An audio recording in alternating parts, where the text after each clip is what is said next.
یہ صدائے حریت جموں کشمیر ہے۔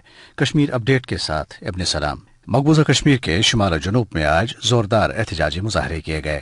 سخت ترین پابندیوں کے باوجود جمعے کے فوراً بعد لوگ سڑکوں پر نکل آئے اور شدید نعرے بازی کی۔ قابض فورسز نے طاقت کے وحشانہ استعمال سے متعدد مظاہرین کو زخمی کر دیا۔ دریں اثنا ظالمانہ پابندیوں کے باعث جامع مسجد سری نگر سمیت متعدد بڑی مساجد میں آج مسلسل 9ویں ہفتے بھی جمعے کی نماز ادا نہ ہو سکی۔ مقبوضہ ریاست میں لاک ڈاؤن تیسرے ماہ میں داخل ہو چکا ہے۔ وادی کشمیر اور جموں کے مسلم اکثریتی علاقے فوجی محاصرے میں ہیں اور لوگ شدید مشکلات کا شکار ہیں۔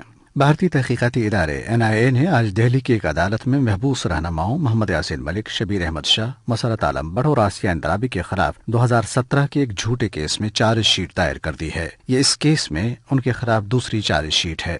پاکستان میں آج بھی یوم یکجہتی کشمیر منایا گیا۔ پاکستانی وزارت داخلہ نے ایک نوٹیفیکیشن میں کہا ہے کہ 11 اکتوبر کو بھی یوم یکجہتی کشمیر منایا جائے گا اور ملک کے چاروں صوبوں آزاد کشمیر اور گلگت بلتستان میں انسانی ہاتھوں کی زنجیریں بنائی جائیں گی۔ عالمی شہرت یافتہ بھارتی مصنفہ اروندھتی رائے نے ایک انٹرویو میں کہا ہے کہ کشمیری عوام 70 برسوں سے اپنے خون سے آزادی مانگ رہے ہیں اور بھارت کو ان پر اپنی عملداری کی کبھی بھی کوئی اخلاقی و قانونی جوازیت حاصل نہیں رہی ہے۔ امریکی اخبار نیو یارک ٹائمز نے کشمیر کی صورتحال پر تشویش کا اظہار کرتے ہوئے کہا ہے کہ سلامتی کونسل کو مودی سرکار کے اقدامات کے خلاف دو ٹوک رویہ اختیار کرنا چاہیے۔ اپ ڈیٹ ختم ہوا۔ مقبوضہ کشمیر میں بھارتی فوج کے محاصرے اور میڈیا لاک ڈاؤن کو 61 دن ہو چکے ہیں اور کشمیری عوام بھارتی مظالم کا ڈٹ کر مقابلہ کر رہے ہیں۔ اب سردیوں کی آمد کے ساتھ ہی بھارت نے کشمیریوں کو گھروں سے بے دخل کرنے کے لیے نئی سازشوں کا آغاز کر دیا ہے۔ اس حوالے سے سنتے ہیں امت اسلامی جموں کشمیر کے صدر اور حریت رہنما سید منظور احمد شاہ کی گفتگو۔